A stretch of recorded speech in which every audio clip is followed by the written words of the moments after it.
El título pues, de esta unidad, ya más enfocada en temas empresariales, habla sobre lo que se conoce como el management estratégico de la comunicación pública. Iniciamos con una reflexión de un pensador llamado Jacques Lambin, quien hace una precisión entre informar no es suficiente, además es necesario comunicar. Fíjese, entonces, muchas veces caemos en la trampa de que informar y comunicar es lo mismo, pero en algunos aspectos, como vamos a ver en esta unidad, vemos que hay diferencias entre informar, que es una actividad más fría, específicamente los datos, mientras que la comunicación implica otros aspectos, ¿no? Como las emociones, las sensaciones, etcétera. ¿Qué significa el management, la administración? Pues sería la traducción más o menos de esta palabra, este anglicismo, la actividad gerencial o empresarial, y se enfoca en la toma de decisiones sobre las actividades de un grupo de personas con el propósito de lograr metas comunes.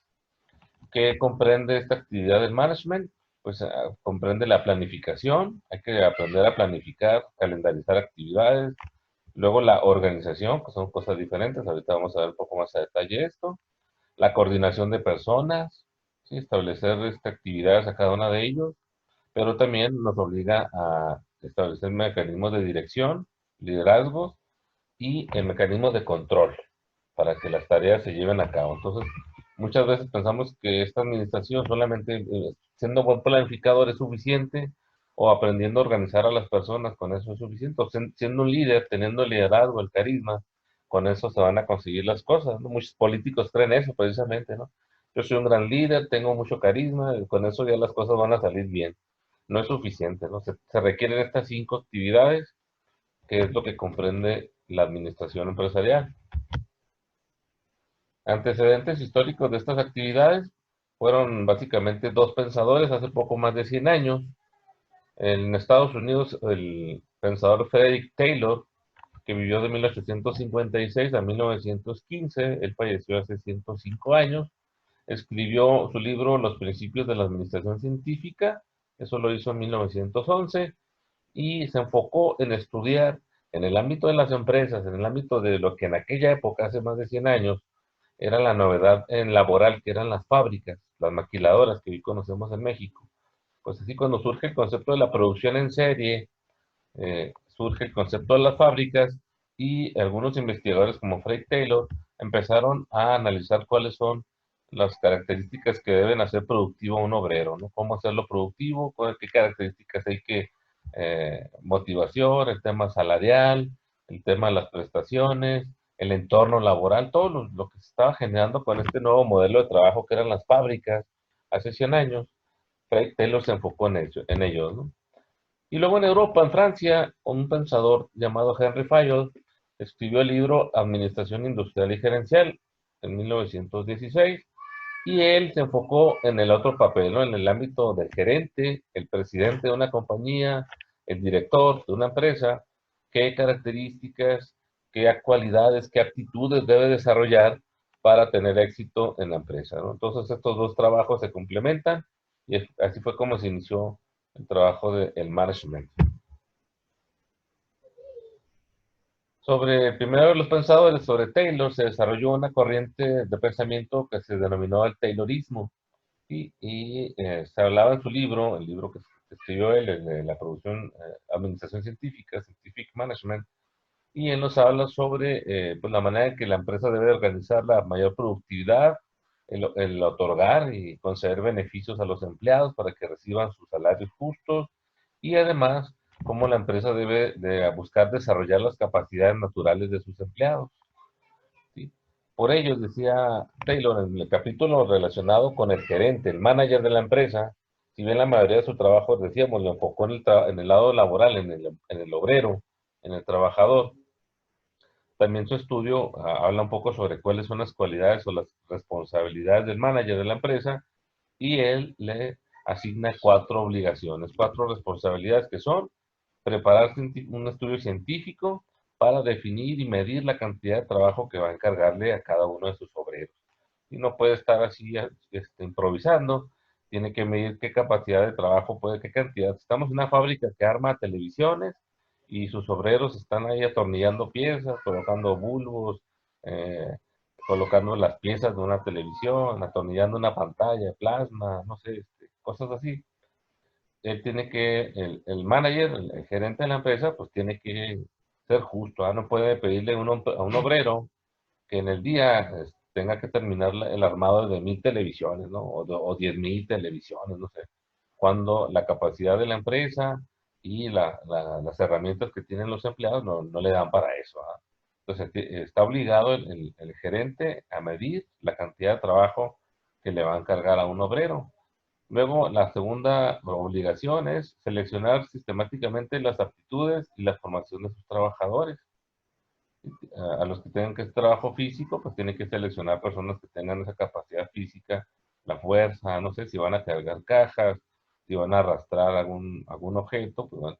Si no, si por el contrario se requiere habilidad manual, destreza manual para poder atornillar una pieza. Por ejemplo, aquí hago una pausa, no sé si ustedes han oído hablar, la industria maquiladora durante muchos años prefería mantenerse en México a irse a China hace algunos años. Ahorita ya actualmente no sé cuál sea la situación, pero no hace mucho tiempo, hace unos 5 o 10 años, muchas maquiladoras preferían quedarse en México, aunque la mano de obra fuera un poco más cara aquí en México, principalmente por dos razones. Ciertamente, una es la cercanía con Estados Unidos. Aquí las fábricas inmediatamente transportan, trasladan lo que ellos fabrican aquí en México y los gastos de traslado son menores hacia el mercado en Estados Unidos. Pero otro elemento era la destreza de los mexicanos. Dicen que en los genes los mexicanos algo tenemos, destreza manual.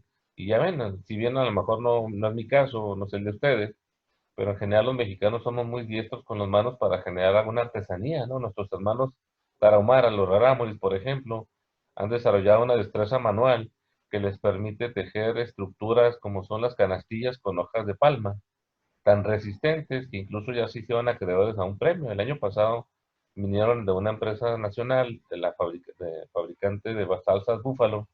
Ellos organizan un concurso, un certamen a las etnias indígenas de nuestro país y premian sus destrezas para fabricar artesanías, ¿no? Fabricar objetos de barro, artesanías como las que fabrican aquí los tarahumaras, etcétera, ¿no? Entonces, en el caso de Chihuahua, ellos les llamó la atención la destreza que tienen los rarámuris aquí en Chihuahua, en la Sierra Tarahumara, para fabricar estas canastillas de tan alta resistencia, capaz de soportar un peso increíble en una estructura que no tiene metal, ¿ah? No tiene alambres, no tiene ahí una estructura metálica que soporte estas canastillas, exclusivamente es el bordado que le dan los rarámuris a esta palmilla y con esa fabrican ellos muchos objetos que utilizamos en nuestras cocinas, ¿no? Para las tortillas, los objetos donde contenemos las tortillas o canastitas donde tenemos algunas especias o cosas por el estilo que usamos en nuestra cocina y que son fabricados por los rarámuris. Pues esa destreza manual que en general tenemos los mexicanos, ¿sí? Los rarámuris, pero también los mestizos, también de alguna manera tenemos ciertas habilidades manuales. Alguien se burla al hacer un análisis sobre los mexicanos, dice que somos capaces de reparar una máquina que se descomponga con unas pinzas y unos alambres, ¿no? Casi todos somos capaces de hacer algo así, ¿no? Tentativamente podemos reparar algo así, un objeto con nuestra destreza y nuestra inteligencia, nuestro ingenio. Y dicen que ese ingenio, esa cualidad, que además es destreza manual, al momento de agarrar un destornillador, unos tornillos o unas tuercas y unos objetos, y al momento de ensamblarlos, dicen que la habilidad mexicana es mejor que la de los chinos.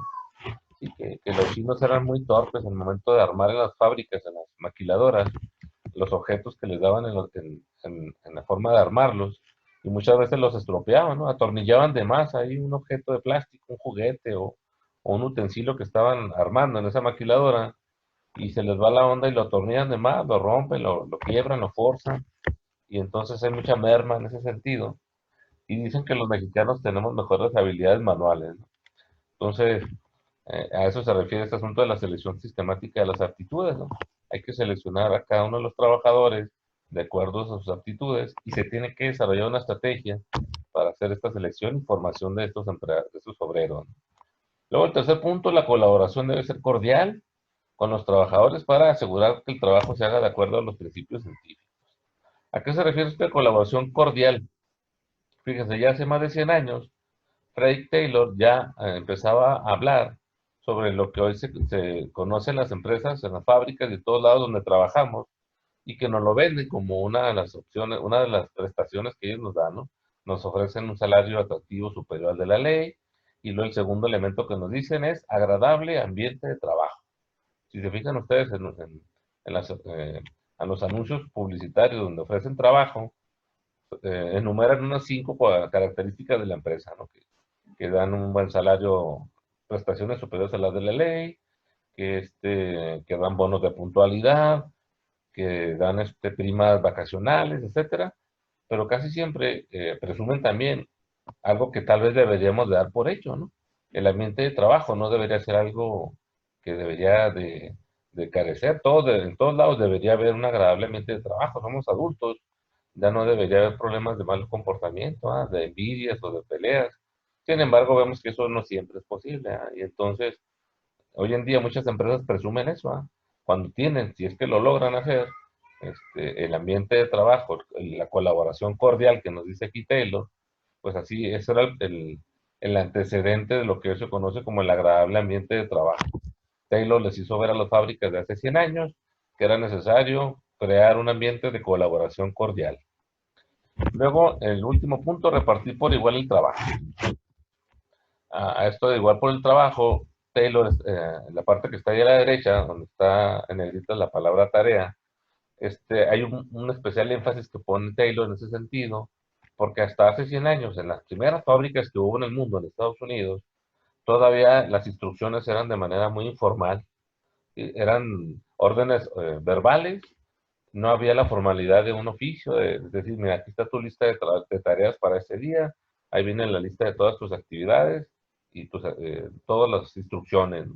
No había eso, no había esa formalidad, y eso generaba desorden, ¿no? Porque generalmente si un empleado va a una fábrica y no sabe lo que va a hacer, hasta que el día siguiente le dicen cuando ya llega a trabajar, mira, hoy vas a hacer esto, pues él no se preparó, ¿ah? Y entonces Taylor establece que esas tareas de preferencia se deben de entregar con un día mínimo de anticipación, un día antes. Si se puede más, mejor, ¿no? Pero de preferencia, pues esas tareas tienen que entregarse con antelación. A cada obrero recibirá sus instrucciones completas por escrito, y una hoja por escrito, donde se diga lo que va a hacer el día siguiente. Aquí nos ponemos a hacer una reflexión interesante. Fíjense, ya Taylor descubría que al momento de que un empleado o cualquier persona, ¿no? Nos dicen lo que vamos a hacer el día de mañana, todo lo que vamos a hacer el día de mañana aquí está en esta hoja, nosotros ya mentalmente empezamos a resolver las dificultades de esas tareas, ¿sí? Ya nuestro cerebro empieza a imaginarse en qué orden va a hacer esas tareas, qué herramientas va a necesitar, en qué momentos, cuánto tiempo aproximado le va a llevar a cada una de ellas. Entonces ya va a empezar a resolver el problema. De tal suerte que incluso está dormido, cuando ya leyó esas tareas, lo que va a hacer el día siguiente y se lo duerme, el cerebro los empieza a procesar. Y el día siguiente, ya cuando llega a trabajar, pues prácticamente esas tareas ya están mentalizadas, ya están casi resueltas. Y es más fácil que los haga de una manera más rápida, sobre todo también muy importante, los haga de una manera sin errores, sin equivocaciones, y eso hace que el trabajo sea más eficiente, ¿no? Fíjense, apenas esos detalles, Taylor los estaba descubriendo hace 100 años, y se los estaba enseñando a los dueños de la fábrica, ¿no? Lo que tenían que hacer para que las empresas se volvieran más productivas. Y fíjese, ya estamos hablando de la comunicación, ¿sí? Darle a los obreros instrucciones escritas, por escrito, para que ellos pues, se volviera más eficiente el trabajo, ¿eh? Una estrategia de comunicación de hace 100 años. Luego continuamos. El Taylorismo también pues generó, por otro lado, algunos aspectos que han sido señalados también como crítica, ¿no? Eh, Taylor señalaba que el hombre por naturaleza, hay que reconocerlo, somos perezosos, o nos interesa hacer las cosas que nos cueste menos, ¿no? El menor esfuerzo posible. Y entonces, conociendo la naturaleza humana, Craig Taylor pues establece una serie de aspectos que los dueños de las fábricas tienen que considerar. De los obreros, pues van a tratar de hacer su trabajo lento si no se dan cuenta, si no hay alguien que lo esté supervisando, pues van a hacer tiempo para hacer su trabajo, ¿no? Van a hacer menos esfuerzo, a irse muchas veces que van a ir al baño, según ellos que van al baño, van a tratar de alargar el tiempo que utilizan para la comida, en fin, ¿no? Se van a distraer, en fin. Entonces, como estamos conscientes de que ese tipo de conductas son de la naturaleza humana, pues es necesario que la empresa empiece a generar mecanismos para poder corregir esto, ¿no? Entonces es necesario medir los tiempos, por ejemplo, de entrada y de salida, el tiempo que se va a asignar para que una persona vaya al baño, el tiempo que se le da para que vayan a comer, todo eso es importante medirlo para que los empleados sepan que los están supervisando, ¿no? Entonces ahí la necesidad de colocar un supervisor, un líder, ¿no? Un líder en cada área. Luego también habla de la necesidad de dividir el trabajo entre las personas que saben hacerlo y además saben enseñar a otros y a otros que puedan adiestrar a personas nuevas que se van contratando, ¿no? Entonces, ahí es importante también tener ese tipo de capacitación o de asignación de responsabilidades, ¿no? La especialización de las tareas. A su lado derecho, abajo en la fotografía de Félix Taylor, hay algo muy interesante y que tal vez presten atención aquí a este detalle, muchachos. Tal vez hasta les pueda servir como un trabajo de investigación con el que se puedan titular ya cuando terminen la carrera. Resulta que hace 100 años Taylor hizo un experimento bien interesante, una investigación donde quiso medir qué tan productivos se vuelven los obreros, los empleados de una fábrica cuando les aumentamos el sueldo. Dijo, a ver, vamos a aumentarle a un grupo de una fábrica el salario de un 10% más. ¿Sí? Y luego en otra fábrica o en otro sector o en otro grupo diferente, a este otro grupo le vamos a aumentar el salario 20%. Y luego a este otro un 30%, a otro grupo un 40%, a otro grupo un 50%, un 60%. Fue midiendo, no sé si hasta el 100%, duplicar el salario. Y luego vamos a ver qué tan productivo se vuelve, si es beneficioso para las fábricas, aumentar el salario, tal vez se motiva el empleado, se vuelve más productivo y entonces se compensa, ¿no? Estoy pagándole más, pero estoy logrando más productividad. Vamos a ver si eso ocurre. Así lo hizo, ¿no? Y efectivamente, ¿no? Resulta que los primeros fábricas, los primeros que les hicieron los pequeños aumentos, más o menos en esas proporciones aumentó la productividad, ¿no? A los que les aumentaron un 10%, pues se motivaron, le echaron ganas, ¿no? Y supongamos que aumentó su productividad un 10%, ok. A los que les aumentaron un 20% el salario, pues más motivados, ¿no? Un poquito más que los del 10, y le echaron todavía más ganas y se volvieron más productivos. A los que les aumentaron un 30, un 40, también, ¿no? Pues como era un buen aumento, estaban más motivados que los anteriores y seguramente se volvieron más productivos, tal vez estaban dispuestos a trabajar un poco más de tiempo, horas extras, no sé, ¿no? Total que se reflejó, pues se reflejó mayor productividad para las empresas y en algunos casos se compensaba, ¿no? De ahí que, por ejemplo, en algunos lugares en Estados Unidos entienden eso y por eso hay buenos salarios, ¿no? Aquí en México no muchas empresas aplican esta filosofía, lamentablemente, pero tal vez si lo hicieran, algunas lograrían eso, ¿no? Empleados más motivados y se vuelve más productiva la empresa. Sin embargo, Taylor descubrió algo interesante, ¿no? Cuando ya llega un aumento salarial de más del 60%, al principio tal vez sí se motivan y le echan ganas a sus trabajadores, pero resulta que de bote pronto recibir un aumento de ese tamaño, de un 60%, la semana que entra, imagínense ustedes, la semana que entra ya reciben un 60% más de salario y a partir de él ya, vámonos ya. Pues resulta que en un principio tal vez sí trabajan bien, pero después empiezan los vicios, ¿no? Muchos trabajadores, lamentablemente, como su nivel de preparación no está tan elevado, su madurez y tienen algunos vicios tal vez que no han hecho que fue una persona madura, responsable, pues resulta que empezaban a caer en vicios, ¿no?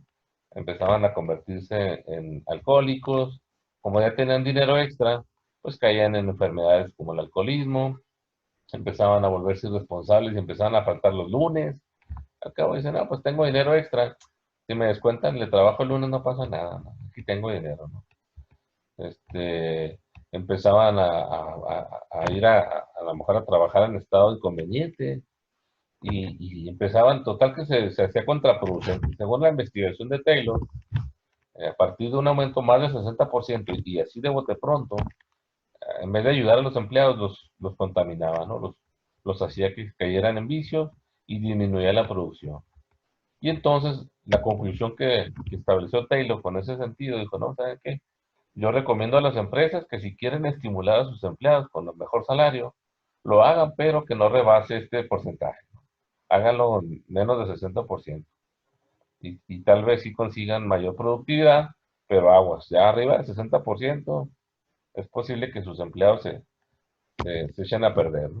Pagan sus deudas, empiezan a tener dinero ahorrado ahí porque no se lo gastan, y como ya no tienen deudas y como tienen dinero extra, están acostumbrados a un salario más bajo, de repente tener 60% más, pues resulta que ya empieza a generar que se vuelvan irresponsables, ya no están preparados de bote pronto a recibir un aumento salarial así.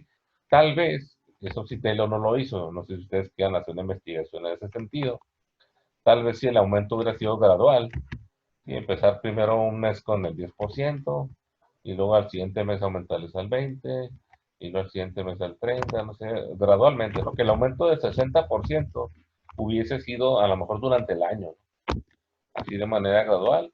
Tal vez poco a poco se hubiera ido preparando el trabajador a tener mayor ingreso y se hubiera acostumbrado a tenerlo y a no perderlo, ¿ah? A seguir siendo responsable para no perder ese salario.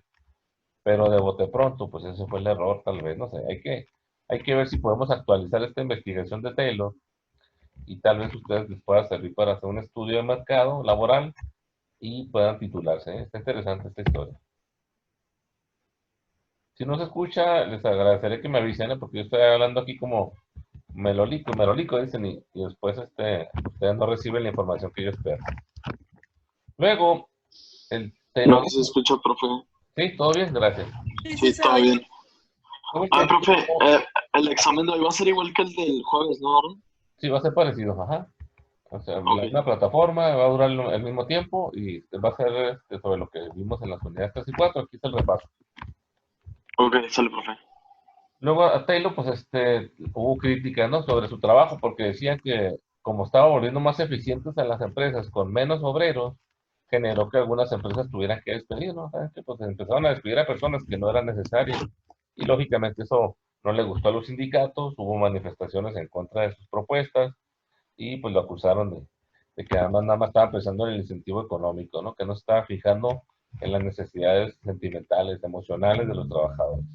Y otra crítica interesante, en esa sí estoy yo de acuerdo, sus estudios exclusivamente se centraron en el terreno industrial, o sea, las fábricas, las maquiladoras, pero hay otros sectores como los sectores de servicios, el sector comercio, sectores académicos, sectores de investigación científica, desarrollo, etcétera, que ahí no se aplicarían estos conceptos que da Taylor, ¿no? Pero pues está interesante todo este trabajo. Luego nos vamos al trabajo que hizo en Europa, en Francia, Henry Fayol. Él se enfocó, decíamos, en el trabajo de los gerentes, ¿no? Y él tenía una visión sobre la organización desde la cúspide, se enfocó en estudiar las tareas del director general, ¿no? El gerente, el presidente de las compañías, el director. Y él dice que los directores de estas empresas tenían que desarrollar 6 funciones técnicas, aquellas que son a través de las cuales se realiza la producción de los bienes y servicios, es lo que se hace en las empresas, y luego tiene que haber un área comercial, que es la que necesita saber producir eficientemente lo que va a vender, pero también comprar los insumos necesarios, ¿no? Si ustedes van a fabricar televisiones aquí en Chihuahua, pues necesitamos una cierta cantidad, un proveedor que nos suministre la cantidad necesaria de electrónicos, de circuitos, de plástico para la elaboración de nuestras televisiones, cajas de cartón para los empaques, todo eso, ¿no? Entonces es necesario ser muy eficientes en eso. Luego habilidades financieras para tener una hábil gestión financiera y sacarle provecho a la disponibilidad de los ingresos que se tengan, ¿no? Y también aquí hay algo interesante que señala Fayol, no ser imprudentes en el desarrollo del gasto, ¿no? Gasto financiero de inversión, a lo mejor de inversión peligrosa, inversión arriesgada o riesgosa, pensando que podemos hacer más grande en la compañía. Aquí me recuerdo yo un ejemplo, ustedes estaban muy jóvenes, seguramente no se acuerdan, pero en Chihuahua hace algunos años, como 15 años, hubo un proyecto de restaurantes llamado Pizza to Go. No sé si ustedes se acuerdan, si alguien se acuerda, ahí levante la mano o coméntelo con confianza. Resulta que esta empresa, eh, a los jóvenes que se les ocurrió crear esta compañía de pizzas, Pizza to Go se llamó, en ese momento había una crisis en la industria de las pizzas en Chihuahua. Se habían vuelto muy lentas. La mayoría de los restaurantes donde vendían pizzas, Pizza del Rey y todas otras que había, Domino's Pizza igual, Domino's Pizza, no sé si todavía estaba Pizza Hut aquí en Chihuahua, se volvían muy lentas, tardaban mucho en entregar los pedidos y además se habían vuelto muy caras, ¿no? Entonces se había pervertido el concepto de lo que es la comida rápida. La pizza es como una hamburguesa, la pizza debe ser como una hamburguesa, como una torta, como un puesto de tacos, ¿no? Tiene que ser comida rápida que te la entreguen en unos minutos en cuanto la pida uno. Ese es el concepto. Si no se hace así, pues entonces pierde su función, ¿no? Y entonces así pasó en Chihuahua, se volvieron muy lentas las pizzas, se volvieron muy caras, y luego además hubo una crisis de seguridad porque la ciudad empezó a llenarse de vehículos, y las vialidades no estaban preparadas para ello, y hubo algunos accidentes con repartidores de pizza. Lamentablemente recuerdo yo bastantes casos de repartidores que iban apurados a entregar la pizza en menos de 30 minutos, y lamentablemente por esa prisa pues los chocaban o los atropellaban, y muchos perdieron la vida, lamentablemente. Y entonces pues, se dejó, ¿no? Las pizzerías cancelaron ese asunto, esa promoción que había de que la pizza era gratis después de 30 minutos.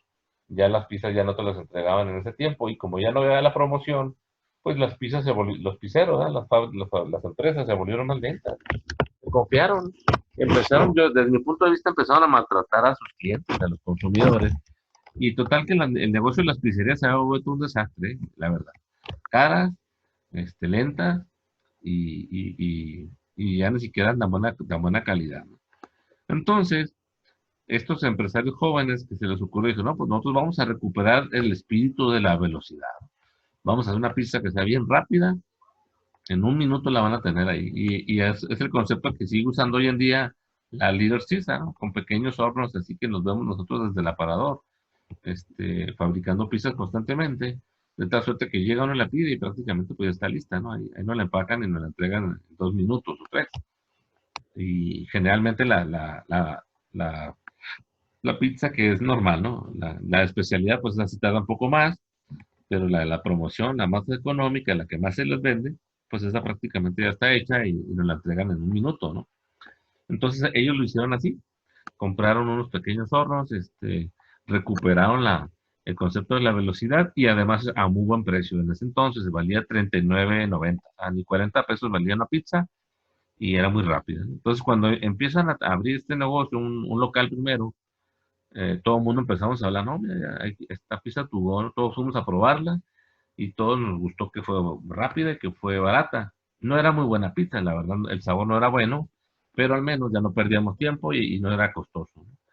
Total que estas personas se entusiasmaron mucho, ¿no? Vieron que la gente empezó a comprarlos mucho y que se volvió un éxito, y pensaron, ellos soñaron con abrir muchas sucursales. Dijeron, ¿saben qué? Vamos a abrir mucho, invirtieron, no sé si pidieron un préstamo financiero para abrir como 6 sucursales en toda la ciudad.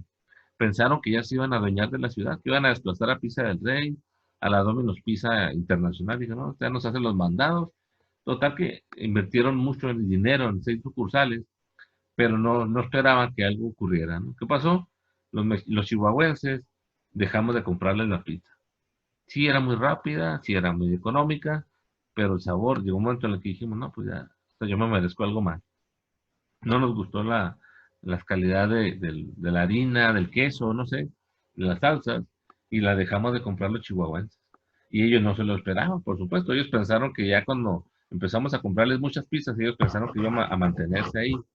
No sabían que tenían que atender el otro aspecto que quedó débil, que era el de la calidad. Yo digo, aquí a la distancia, pues claro, ya es bien fácil para mí decirlo. En ese momento ni a mí se me hubiera ocurrido, por supuesto. Pero a mí aquí, a la distancia, 10 años, 15 años de distancia, creo que si hubieran mejorado un poquito la calidad, incluso si lo hubieran subido el precio, 5 pesos más, ¿no? A 45 o hasta 50 incluso, pero con una mejor calidad, seguramente hubiéramos seguido con ellos, ¿no? Y entonces, ellos ya pudieran haber abierto sus sucursales, pero ellos, tomaron una decisión que ahora a la distancia se ve que fue equivocada, ¿no? Prefirieron abrir más sucursales que mejorar la calidad del producto. Y cuando abrieron las sucursales fue en el momento en que los chihuahuenses dejamos de comprar.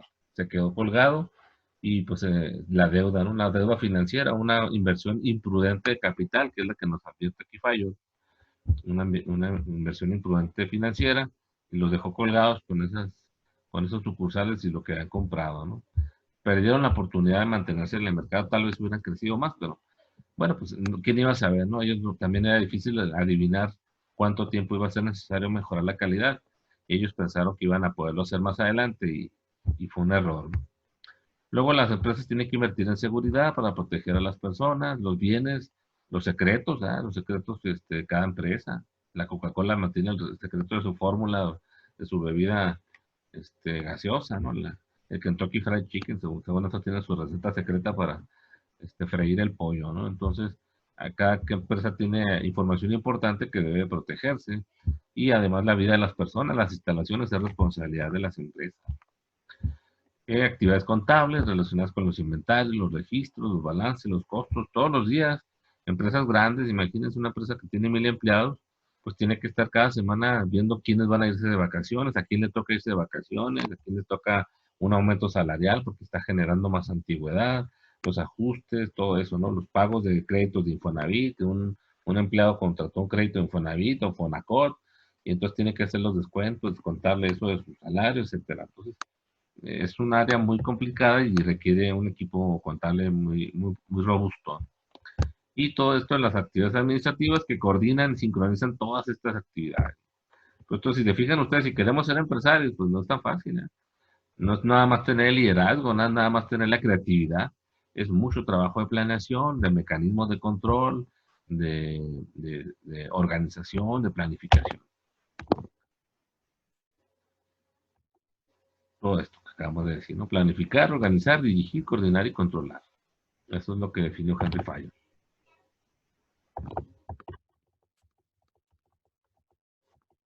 Aquí hay muchos aspectos que me gustaría comentar, pero sí, bueno, voy a hacer muy rápido, así podemos hacerlo con velocidad.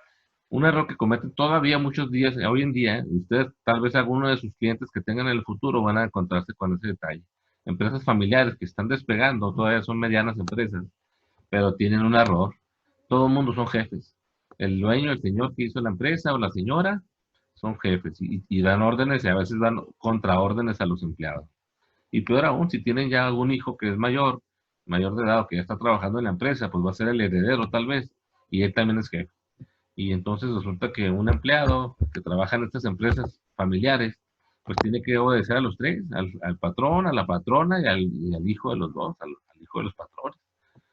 Y a veces que uno le da prioridad a una cosa, el patrón le dice, que haga este trabajo, y luego llega la patrona y le dice, no, dale prioridad a este otro trabajo, primero es este y luego el otro.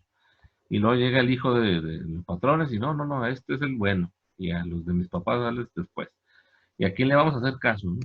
Y eso ocasiona que haya descoordinación y todavía es un problema hoy en la actualidad, en el siglo XXI, ¿no? En el tercer milenio, en el año 2020, muchas empresas cometen este error.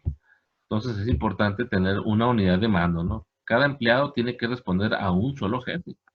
¿Sí? Un solo jefe. Y arriba de ese jefe, pues va a haber un supervisor o un director de área, y arriba de ese director de área, un gerente de la planta, etcétera. Una estructura jerárquica. Pero sí, muchas veces, muchas empresas fracasan por este problema, ¿eh? Henry Fayol también nos hablaba sobre, recordando el asunto de la unidad de mando, que una persona que está bajo nuestra responsabilidad, por ejemplo, si ustedes fueran nombrados supervisores, ¿no? Supervisores de calidad o supervisor de un equipo de trabajo, pues ustedes tienen el poder de coordinar el trabajo de ellos, pero también la responsabilidad de ustedes, ¿ah? Si ellos cometen un error, ustedes también son responsables de ese error, ¿ah? Una falla que se haya cometido por parte de ese equipo de trabajo, pues implica que también ustedes fallaron porque no lo supervisaron lo suficiente, ¿ah? No se percataron de que tal vez la instrucción fuera debidamente entendida, comprendida, o de que tuviera las habilidades para desarrollar esa tarea, una tarea que ustedes les encargaron, y que tal vez él no tenía todavía la capacitación o la habilidad para desarrollar esa tarea. Entonces, como ustedes no se encargaron de averiguar eso, también ustedes como supervisores son responsables de esas fallas. Entonces, tienen que responder por esos resultados, no solamente los aplausos, sino también las posibles sanciones, ¿no? La unidad de dirección, todos los miembros de una empresa deben trabajar a favor de los objetivos, se debe buscar entender esa cuestión. La centralización se refiere a la influencia hacia la cabeza, lo que hablábamos ahorita, la estructura jerárquica en una empresa. Está desde el obrero hasta su supervisor inmediato, y luego ya el director de una área, el gerente de planta, y luego el gerente general en caso de que sean muchas plantas, no sé, el consejo consultivo, no sé. Continuando con otra actividad importante, la subordinación del interés particular general. Son prioritarios los intereses de la empresa y luego los personales. Hay que hacerle ver a los que vamos a trabajar en las empresas, pues que tenemos que ajustarnos a las metas que se tienen proyectadas. Es muy probable que a ustedes les haya tocado trabajar tal vez o conozcan a alguien que llegado el momento de fin de año, como ahora en diciembre, pues en algunas personas, algún hermano mayor de ustedes o su papá o su mamá que trabajan, es posible que en las empresas donde ellos laboren les pidan en diciembre, o ya saben ellos que en diciembre van a trabajar horas extra, ¿no? Se las van a pagar, claro, un sueldo adicional, pero la empresa, porque aumenta las ventas o porque aumenta la afluencia de pedidos de un producto que se elabore, no sé, no se dan abasto y requieren que el personal que ya está trabajando ahí, pues trabaje horas extra, ¿no? En vez de contratar nuevo personal que tal vez ni está capacitado para hacer el trabajo y aumentar los turnos de trabajo, a trabajar durante las noches, pues es preferible para algunas empresas en algunos giros que mejore el personal que ya está trabajando ahí, que ya sabe cómo hacer las cosas, se quede horas extras, ¿no? Le pagan por trabajar horas extras y es como se pueden cumplir los compromisos en estas épocas, ¿no? En diciembre, etcétera, ¿no? Entonces, muchas veces, todos, cuando nos explican eso, por ejemplo, a mí hace 26 años, yo pasado mañana voy a cumplir un aniversario de haber trabajado, llegué al Heraldo de Chihuahua y aprendí mucho en temas de comunicación y periodismo, pero ahí pues, nos hicieron ver que el periódico no descansa, ¿no? Ya no es ahora tan importante el Heraldo como lo era hace 25 años. Hace 25 años era un monstruo, ¿no? Una empresa muy importante y en el ramo del periodismo pues era el principal periódico a nivel estatal, ¿no? Y nos explicaban que quienes trabajamos con ellos tenemos que entender que el horario de trabajo es en la noche hasta muy tarde, se investiga la información, se diseñan las páginas, se elaboran las diferentes secciones y además se trabaja sábado y domingo, ¿eh? Entonces, ahí me explicaron que yo no iba a poder descansar los fines de semana. Me asignaron un día de descanso los miércoles primero, descansaba los miércoles, ya cuando fui ascendiendo, por así decirlo, que empezó a llegar más gente nueva, a los nuevos ya los mandaron a descansar a los miércoles y a mí me pasaron a un lunes y ya después de que cumplí como unos 5 o 6 años, no recuerdo, 7 años tal vez, ya pude empezar a descansar los sábados o el domingo, un sábado o un domingo, uno de los dos. Pero en general, pues uno entiende que estas empresas tienen esas políticas y tienen uno que trabajar con esas prioridades, ¿no? Los intereses de la empresa son los que nos obligan. Si los aceptamos, está bien. Si no, pues si no aceptamos, no hay problema. Pues nos vamos a trabajar a otro lado. Pero si queremos trabajar en alguna empresa que nos interesa, por ejemplo, a mí me interesaba estar ahí para aprender muchas cosas y en lo personal, pues me iba a servir mucho en mi desarrollo. La verdad que sí me sirvió mucho, pero pues sí lleva mucho sacrificio, ¿no? La disciplina como sinónimo de respeto, la división del trabajo, que induce a la especialización y por lo tanto promueve la eficiencia. En las maquiladoras hay un problema, ¿no? Se vuelve un trabajo muy aburrido. Todos los días hacemos la misma tarea, ¿no? Los que están trabajando ahí hacen la misma tarea, pero por un lado, aunque se vuelve aburrido, pero para la empresa implica que se vuelve una persona muy diestra, ¿no? Desarrolla habilidades de tal suerte que puede hacer su trabajo incluso hasta con los ojos cerrados, ¿no? Porque ya son todos los días, hace el mismo trabajo, se especializa y lo puede hacer hasta incluso con cansado, ¿no? Digo, bueno, no cansado, sino sin tener la atención al 100%, ¿no? La orden se puede sintetizar con una frase que elaboró Henry Fayol, ¿no? Un lugar para cada cosa y cada cosa en su lugar. Y de esta forma se evitan demoras en la búsqueda de herramientas de trabajo. No sé si ustedes recuerdan la caricatura de los Picapiedra, pero tiene un ejemplo muy particular que debería llamarnos la atención, ¿eh? Porque es muy responsable la manera en la que se da ese mensaje. Cuando empieza la caricatura de los Picapiedra, no sé si ustedes lo recuerden, inicia con Pedro Picapiedra trabajando, ¿no? Trabajando en la empresa esta donde él como que aparentemente está dirigiendo un dinosaurio que es como una especie de trascabo o algo así, que están moviendo piedras o rocas como si fuera una minería. Y en cuanto suena el timbre de que acabó la jornada laboral, pues Pablo Picapiedra, ¿qué es lo que hace Pedro Picapiedra? Deja ahí el dinosaurio, ¿no? Lo suelta, le suelta la rienda y se resbala como si fuera un tobogán, ¿no? Como si fuera un tobogán, agarra el dinosaurio, para salir corriendo hacia afuera, ¿no? Para salir a recoger sus cosas e irse de su trabajo. Y entonces ahí, si se fijan, pues deja todo desordenado. Indicaría que implícitamente nos está dejando el mensaje de que deja la máquina del dinosaurio encendida, ¿no? A su suerte y que haga lo que quiera. No recogió las herramientas, ahí las dejó tiradas. Entonces todo eso genera desorden, ¿no? Y a eso se refiere Henry Fayol con esto. Es necesario que cada herramienta tenga una asignación. Si se va a prestar a un elemento, pues se tiene que entregar a esta persona vino tal día, la prestamos, estas pinzas o no sé, esta herramienta, estas llaves o lo que sea, y se le tiene que asignar una responsabilidad que la va a devolver, ¿verdad? Incluso piden una credencial, ¿sabes? Que déjame tu credencial de lector, algo importante, para de esa manera a obligarlo a que vaya a devolverla, ¿verdad? Entonces hay que establecer mecanismos de control para poder mantener este orden, ¿no? La jerarquía, la cadena de mando que manda debe respetarse dirigiéndose a su inmediato superior e inferior, ¿no? La jerarquía hay que establecer estas jerarquías importantes. Hay que establecer una justa remuneración en el trabajo. Si no se logra tener conforme, si a un trabajador no le dicen o no le cumplen lo que le dijeron que iban a pagarle cuando lo contratan, prepárense, va a haber problemas, ¿eh? Aunque le estén dando un buen salario, a lo mejor le están dando un buen salario, pero si ustedes, o una empresa ofreció un salario mayor del que está recibiendo, aunque esté recibiendo un buen salario, pero es que a él le dijeron que iba a recibir más, o sea, hay que cumplirla. Entonces, si no se genera si no se deja claro bien este asunto de la remuneración, aunque esté recibiendo un buen salario, va a haber problemas. La equidad, sinónimo de justicia y trato igualitario con todos los empleados, estabilidad del personal, darle al obrero el tiempo suficiente para aprender a asimilar las tareas.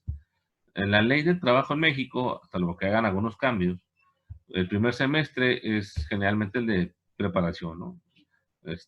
Lo contratan a uno durante 3 meses para que se capacite y luego ya durante 3 meses, si ya ven que el empleado aprendió el oficio y más o menos está comprendiendo y lo está haciendo bien, pues ya lo contratan y le pueden dar su planta, ¿no? La ley permite un segundo contrato temporal de otros 3 meses. Y entonces, ¿sabes qué? No estamos muy seguros. Ya hay unos que medio aprendiste, pero todavía no sabemos si vas a aprender bien, bien. Te vamos a contratar otra vez temporalmente, otros 3 meses. Y luego ya vemos si aquí ya que se cumplan los 6 meses, pues ya aprendiste bien y ya te vamos a dar la planta, ¿no? O si no aprendiste, ¿sabes qué? Pues no te vamos a contratar y no te vamos a dar no generaste una antigüedad, ¿no? La ley permite eso a las empresas, es más o menos válido. Entonces ustedes tengan en cuenta eso, ¿eh? Si ustedes los contratan o ustedes contratan a alguien, tienen que entender eso, ¿eh? Pueden contratar a una persona y en lo que aprende, lo pueden contratar tentativamente 3 meses y no están obligados a contratarlo, no están obligados a darle una liquidación, etcétera, ¿no? Hasta que ya le dan la planta, entonces sí. Pero también pues no pueden rebasar más de 6 meses, no. Ya en ese momento, si ustedes tienen a alguien trabajando para su empresa más de 6 meses y no le han dado la planta, eso puede ser sujeto a una demanda laboral por no respetar sus prestaciones.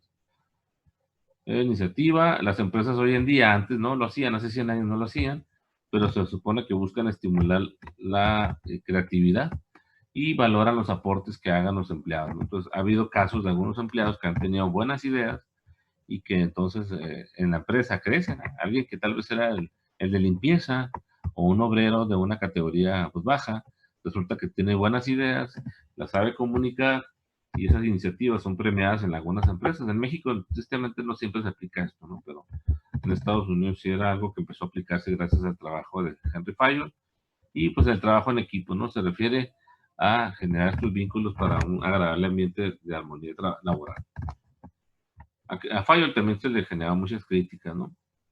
Sus propuestas no estaban basadas en la comprobación, se decía que eran puros ensayos generales, se decía que algunos de los principios administrativos, otros 14 principios no le faltaron otros, no sé, y que no se ocupaba de aspectos estructurales. Básicamente, pues la definición de management es el acto de unir a las personas para lograr las metas y los objetivos deseados, de ahí planificar, organizar, asesorar, liderar. Con estos trabajos de estos dos pensadores, estos dos desarrolladores que fueron los precursores del management, se inició la teoría económica y desarrollo de las ciencias empresariales. Luego se desarrollaron dos teorías, lamentablemente contaminadas por la política, ¿no? Las ciencias económicas señalaron que en aquella época ya se pensaba que la tecnología nos permitía tener un control de la información al 100%, poder informar al 100% con la radio de un continente a otro, el mismo día, el mismo instante. Pues eso permitía que la información fluyera, decían ellos, que al 100%.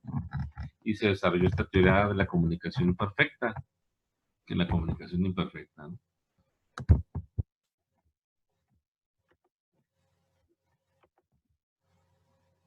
Déjenme devuelvo aquí.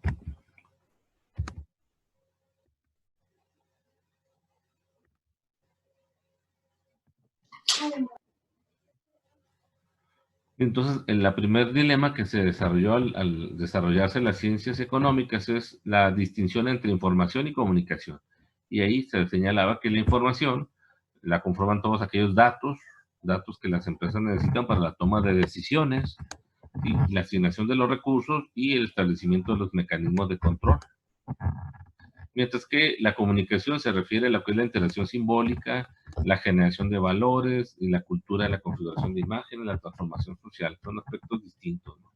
Por ejemplo, como información, una empresa, supongamos que trabajamos en una empresa que se dedica a fabricar otra vez las pizzas, ¿no? Little Caesar.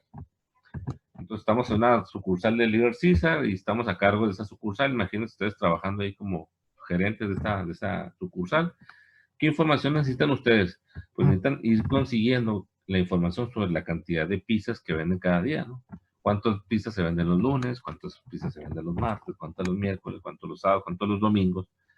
Para, en base a eso, calcular cuántas cajas van a necesitar de cartón, cuánto material de harina, cuánta cantidad de queso, cuánta cantidad de los ingredientes, ¿no? El pepperoni, todo lo que necesiten, ¿no? Y entonces, en base a eso, ustedes van a tomar las decisiones, ¿no?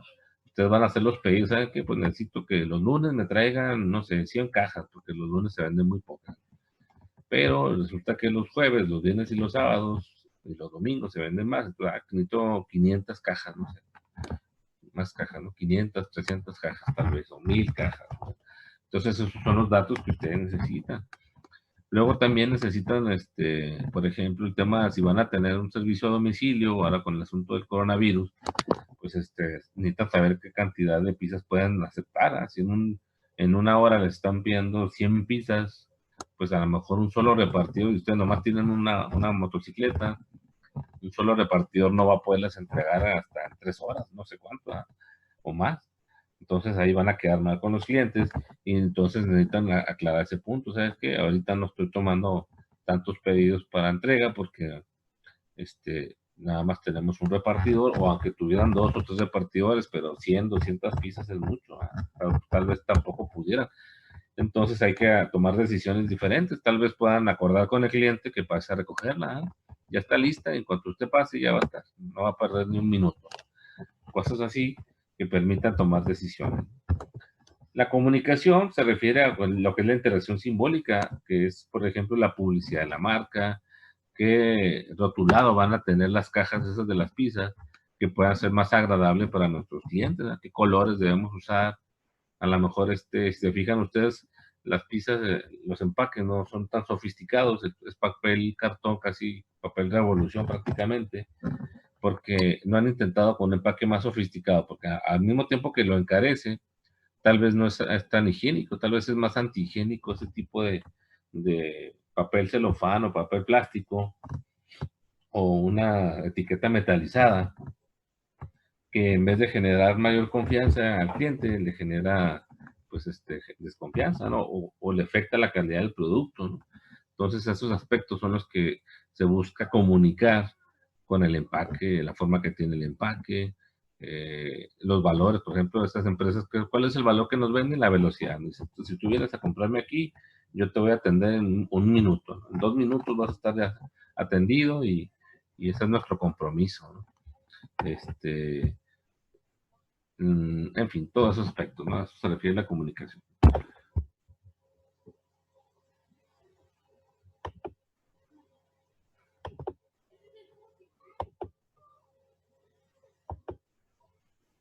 Luego ya surgen las teorías que les decía, ¿no? De la información perfecta a la información imperfecta.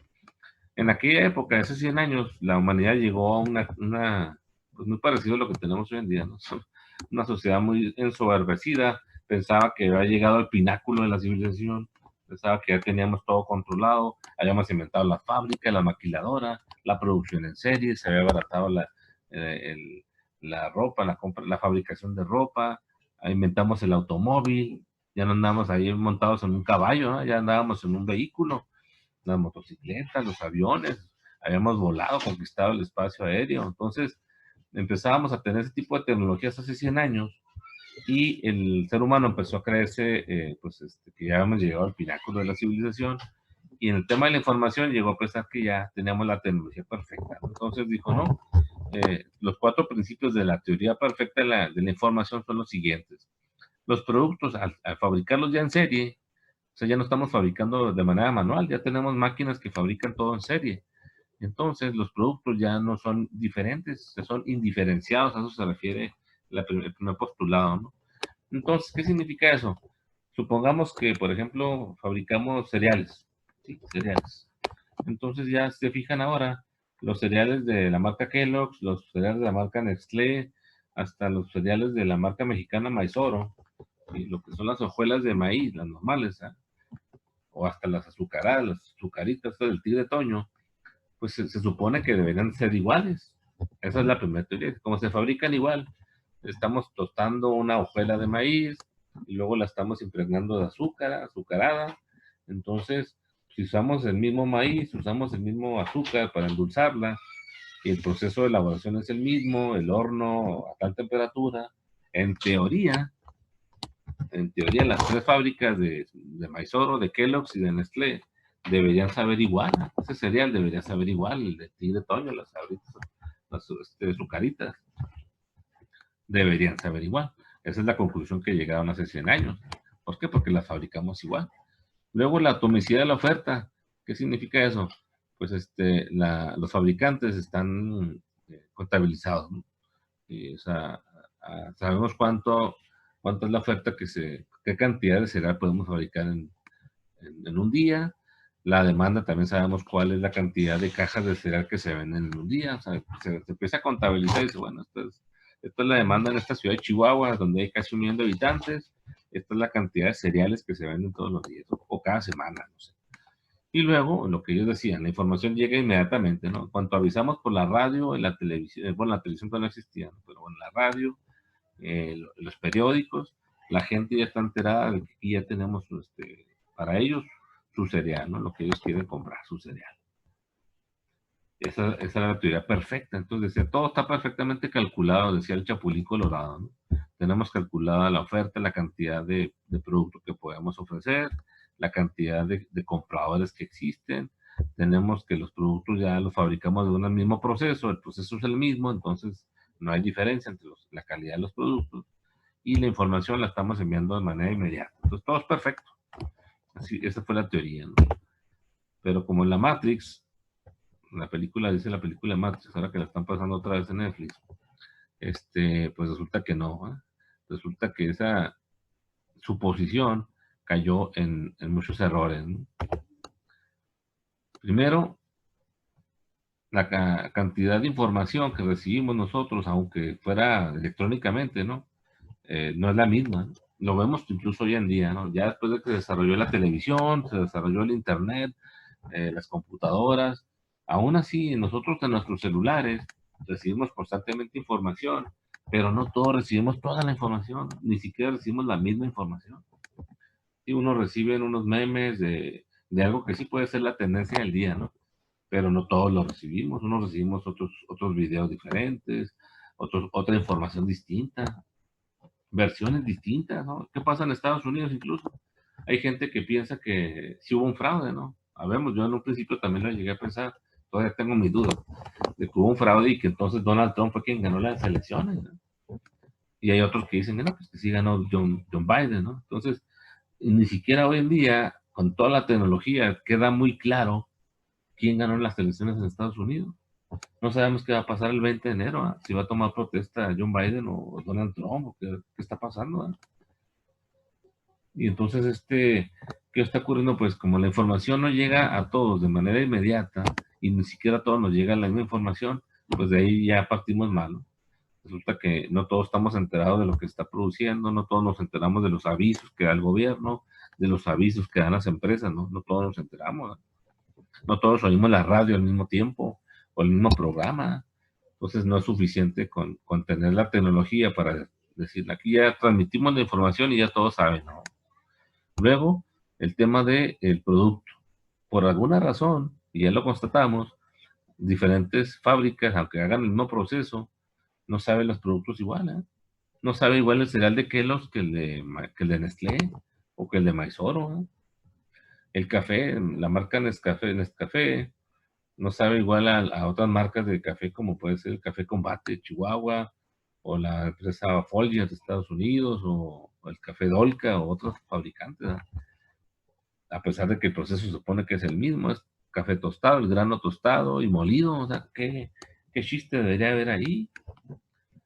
La leche Lala y la leche Zaragoza y otras, la Vitalite y otras marcas, se supone que no debería haber diferencia, pues es leche de vaca, nada más la procesan, la pasteurizan, etcétera. En teoría debería saber igual todas las leches del mundo, ¿eh? Todas las marcas deberían saber igual, pero ya hemos descubierto que no, ¿eh? Algunas personas prefieren la marca pura, otros, en Chihuahua la mayoría prefieren Lala o Zaragoza, son los que se dividen en el mercado, pero sí hay diferentes, ¿no? La soda, simplemente, la Coca-Cola y la Pepsi se supone que deberían de saber igual, semejantes, ¿no? Y no, pues hay un público que prefiere la Coca-Cola, hay otros que prefieren la Pepsi, en un producto que se supone debería saber igual, debería ser indiferenciado, como decía ahorita esta teoría, ¿no? Entonces ya vimos que no, los productos no son iguales, la información a todos nos llega igual, y entonces las conclusiones fue desarrollar otro modelo diferente, ahora se le llama modelo de competencia imperfecta.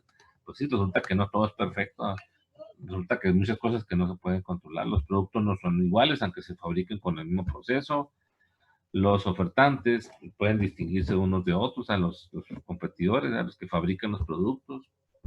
Los consumidores también se pueden distinguir y la información se intercambia, pero no todos los actores tienen la misma información y esta se difunde de forma equivalente. Y entonces llegamos a eso, ¿no? Luego las fases de la información y la economía. Se dice que en términos de información, la sociedad ha desarrollado cuatro fases, ¿no? En la primera fase, en los antiguos seres humanos, ¿eh? Los cavernícolas, pues era una sociedad que pasó de ser cazadores, nómadas, y se convirtió en una sociedad agrícola, sedentaria. Cuando empezaron, aprendieron a fabricar, a cosechar sus productos, sus alimentos, sus frutas, sus verduras, pues ya no fue necesario andar ahí persiguiendo venados, ¿no? Persiguiendo mamuts. Entonces pasamos a una etapa, ¿eh? Con la información, con el conocimiento del cultivo, aprendimos a ser sociedad agricultora y ya no fue necesario andar siendo cazadores. Luego, en el segundo paso, pasamos de una sociedad agraria, agrícola, a una sociedad industrial. Eso empezó hace poco más de 200 años, donde empezamos a inventar las máquinas, ¿no? La máquina de vapor, y luego ya las máquinas de combustión con gasolina, las máquinas eléctricas, etc. Y ahí se sustituyó la fuerza física o la fuerza animal por la fuerza de una máquina que es una polea, ¿no? Un brazo se sustituyó por una polea o una grúa, ¿no? Una grúa mecánica. Luego la tercera fase, que es la que se supone que estamos viviendo ya su transición o se subdividió en dos fases, es la fase en la cual pasamos de procesar energía a procesar información, ¿no? O sea, ya ahorita un poco nos damos cuenta de eso, pero vivimos en una época de opulencia, de abundancia. Lamentablemente, lo que se produce en el mundo no le llega a todos, ¿eh? Por eso está la pobreza. Hay países pobres que todavía padecen de hambre, África, o Centroamérica, etcétera. Son países donde muchas veces, lamentablemente, no les llega alimentos, no les llega servicios, pero el mundo ya los fabrica. El mundo ya fabrican demasiada sobra, no se imaginan la cantidad de alimentos que se desperdician en los centros comerciales, en países donde, como ya se vendió y se lo meten al mercado, se abarata más. Lo que hacen es tirar, por ejemplo, en Colombia se tiran toneladas de café, en otros países se tiran toneladas de alimentos, que prefieren tirarlos para no meterlos al mercado y que se abaraten, ¿no? Entonces ya, como ya entramos en una sociedad de abundancia, ya no fue tan importante procesar energía y ahora nos dedicamos a procesar información. Y si te fijan, es donde estamos ahora, ¿no? Las empresas que generan más riqueza en la actualidad ya no son los que fabrican productos, sino que son las que fabrican o procesan la información. Ahí tenemos a Facebook, tenemos a Google, este navegador que nos da este servicio, tenemos a las empresas telefónicas, compañías de celulares, los fabricantes de tecnología de información, Intel, Apple, los que fabrican los teléfonos, las computadoras, etcétera. Esas son las empresas que son las que hoy en día acaparan la riqueza, ¿no?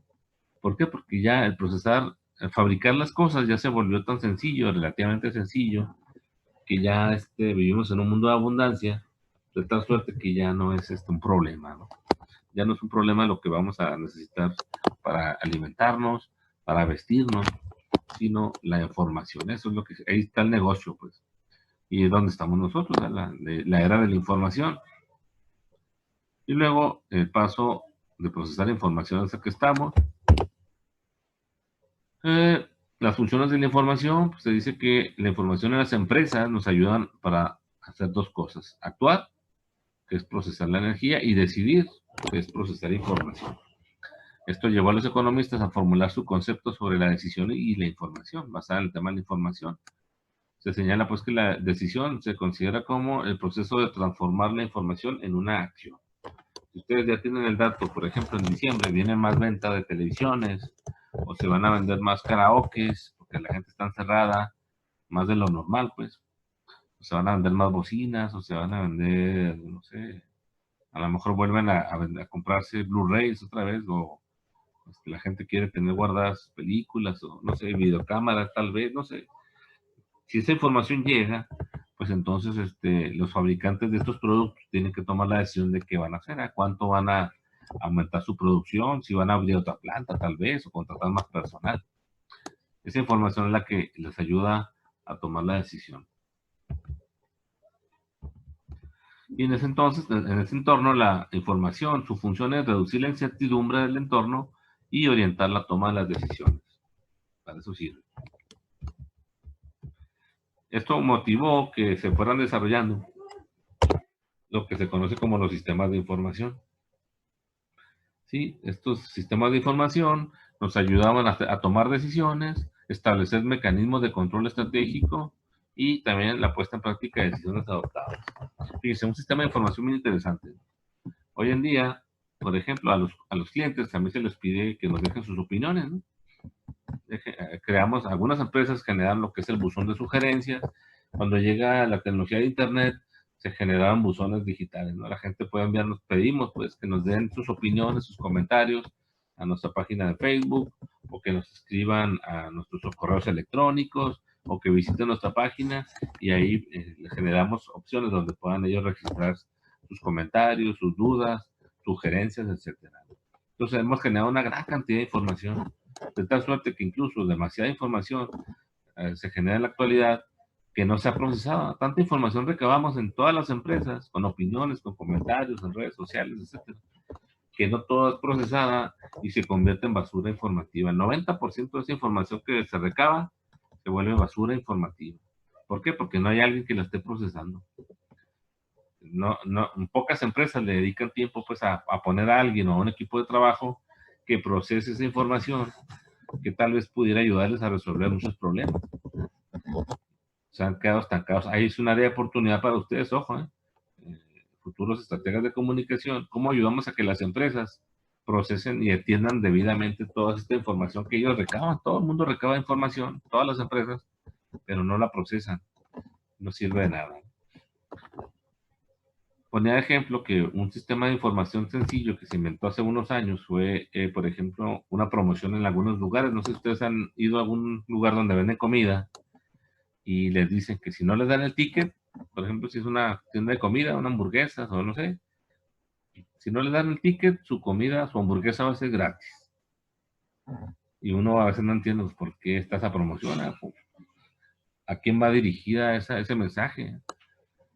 Lo que no sabemos o lo que pocos saben es que en realidad ese mensaje es para el empleado que está en la caja, que es el encargado de cobrar. esa hamburguesa que estamos pidiendo para comer, él muchas veces, o hubo un tiempo en el que burlaba a la empresa, ¿no? No reportaba la venta, no la registraba en la caja registradora o en la computadora, y él se quedaba con el dinero. Y entonces, al no poderlo controlar, al menos antes de que hubiera cámaras de vigilancia, se quedó un mecanismo como este. Si el empleado de la caja no te da el ticket, tú reclámale y pídele que tu hamburguesa o tu pizza es gratis. Y entonces de esa manera obligamos a que el cliente lo vigile, ¿no? Oye, no me diste el ticket, quiero mi hamburguesa gratis, dame la gratis. Y ya al momento de hacer esa petición, pues ya el gerente de la planta, el gerente de la tienda del restaurante se da cuenta de que hubo un reclamo y ahí puede sancionar al empleado, ¿no? ¿Por qué no registraste esa venta, no? Pretendías quedarte con el dinero, ¿qué pensabas hacer? ¿Por qué no las registraste, no? Entonces este sistema de información se volvió un sistema de control para evitar la fuga, ¿no? ¿Por qué es importante tener este control de la fuga? Porque, por ejemplo, imagínense que los lunes, en las tortas del cubano, no sé si ustedes la conozcan, pues un empleado no registra todas las ventas. 10 hamburguesas no las registra, se queda con el dinero de 10 hamburguesas y resulta que en vez de venderse las 100 que debería registrarse, aparece que son 90. Y así ocurre todos los lunes, ¿no? Todos los lunes se venden 90 hamburguesas, cuando en realidad se deberían estar vendiendo 100. ¿Qué pasa ahí? Pues que se toman decisiones en base a esa información que está registrada. El gerente dice, ¿saben qué? Ya no vamos a comprar 100 panes, ni vamos a comprar carne para 100 hamburguesas, porque las que se están vendiendo siempre son 90 y son 90. Entonces nada más va a comprar 95 panes o 93, hay unos pocos ahí y una poca cantidad, y resulta que va a empezar a tener pérdida, ¿no? Por eso es importante establecer mecanismos de control, y los sistemas de información en un principio sirvieron para eso, ¿no? Establecer sistemas de control que corrijan esas fallas, ¿no? Y ya se fue generando todo esto, ¿no? El tema de la información eficiente, los buzones de opinión. Ahora, un sistema de información debe justificarse solo si cumple las siguientes condiciones. Tiene que ser identificable, comprensible y pertinente. O sea, la información que se genere, tenemos que hallar la manera de procesarla, ¿no? Si pedimos opiniones, tienen que ser bien delimitadas qué queremos que nos digan nuestros clientes, qué cosas queremos que nos digan. Que se configure basándose en 4 criterios, que sirva para planificar las necesidades de la empresa, que constituya un mecanismo de control, como el que acabamos de decir, la promoción gratis, que permita evaluar de manera eficiente qué estrategias podemos considerar para cambiar el entorno de nuestra empresa, ¿no? Cómo podemos mejorar si nuestros clientes quieren que sea más grande la presentación de la hamburguesa, si quieren que tenga otros ingredientes, etc. Y por último, que justifique el valor de su costo. Si no, vamos a registrarle a una tienda de abarrotes que establezca un sistema de información con una pistola de códigos de barra, si nada más tiene contabilizados de manera manual ahí los productos, tiene unas pocas latas de ciertos artículos, pues no es necesario invertir una pistola de lector de códigos de barra y cosas por el estilo, muy costosa, si no se va a representar un beneficio, ¿no? Una tienda grande como puede ser un centro comercial, un Walmart, un Sam's, pues tal vez sí justifica comprar muchas de esas pistolas que son costosas, porque se va a redituar con clientes, ¿no? Un cliente va a buscar un artículo que ya no está en el estante, pero un empleado que se acerque con este lector de códigos de barra, lee el código de barra y le puede indicar, ¿sabe qué? En esta sucursal no tenemos, pero sí tenemos en existencia en otra sucursal. Allá me dice aquí el indicador, me está señalando que hay, no sé, 15 de estos artículos en esta otra tienda, hay 7 de este artículo en esta otra, puede ir a la sucursal que más le beneficie, y así ya no se pierde esta atención al cliente y la venta no se pierde. Entonces, solamente si se justifica el costo de estos mecanismos de control automatizado, es como vale la pena, ¿no? Si no, no es necesario tanta tecnología.